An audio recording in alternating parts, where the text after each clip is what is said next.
खुलुमबाय स्टुडिय'आव दङ उदांस्रि मोसाहारि टुक्राझार BBCA मिसननि कम्पाउन्डआव कमिउनिटि हल लुफुंनो थाखाय अन्थाइ खाम्फा बेखेवदों। BTR सरकारनिफ्राय गाहाय मावफुं सोद्रोमा प्रमद बर'नि रां अनसुंथाइ हरनायाव चिरां जिल्लानि सिङाव थानाय टुक्राझार BBCA मिसननि कम्पाउन्डआव कमिउनिटि हल लुफुंनो थाखाय अन्थाइ खाम्फा बेखेवदों।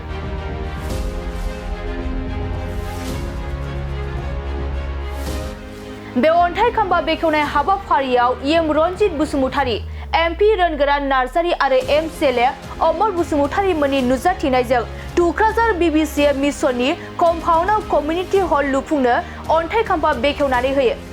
लोगोसे बे हाबाफारियाव टुक्राझार BBCA मिसननि गागि दैदेनगिरिफोराबो बाहागो लाफैनानै हाबाफारिखौ मेहेरगोनां खालामो।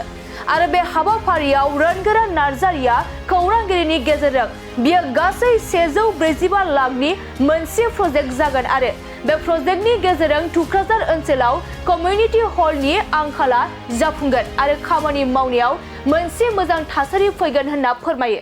दिनै टुक्राझारनि बाप्टिस्ट चार्च बेनि सिङावहाय मोनसे कमिउनिटि हल बेनि अन्थाइ खाम्फा गायसननायनि हाबाफारि आरो बे कमिउनिटि हलखौ जोंनि BTC सरकारनिफ्राय मानगोनां प्रमद बर' बिथाङा अनसुंथाइ हरनाय जादों आरो बेनिनो जि हाबाफारि जों दिनै मावफुंनाय जाबाय आरो बे हाबाफारियाव मानगोनां प्रमद बर' बिथाङा फैनांगौमोन नाथाय चिफ मिनिस्टार बिथाङा जोंनि क'क्राझाराव फैनायलाय टाइमखौ सोलाय सोल' खालामनानै जों दिनै आंजों लोगोसे जोंनि मानगोनां EM रनजित बसुमतारी आरो मानगोनां सायखं बसुमतारी जोंनि MCLA जों साथामजों लोगो नांनानै बे हाबाफारिखौ जों मावफुंदों आरो बेवहाय फैनानै जोङो अन्थाइ खाम्फाखौ गायसनबाय।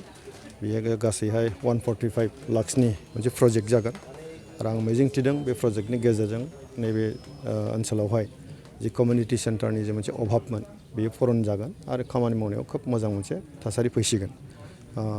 जोंनि मानगोनां चार्चनि दैदेनगिरिफोर ओनसोलनि आइ आफा रायजो राजाफोरनिसिम आं गाहाम हामलायनाय बावदों। BTC सरकारनिफ्राय बयनिसिमबो गाहाम हामलायनाय आङो फोसावबाय आरो फैबाय थानाय समावहाय जोंनि ओनसोलाव नैबे हाबाफारिनि गेजेरजों गोजोन थासारि आरो सुबुंनि खामानि मावनाया मोजाङै जाफुंलांगोन होननानै आं मिजिंथियो।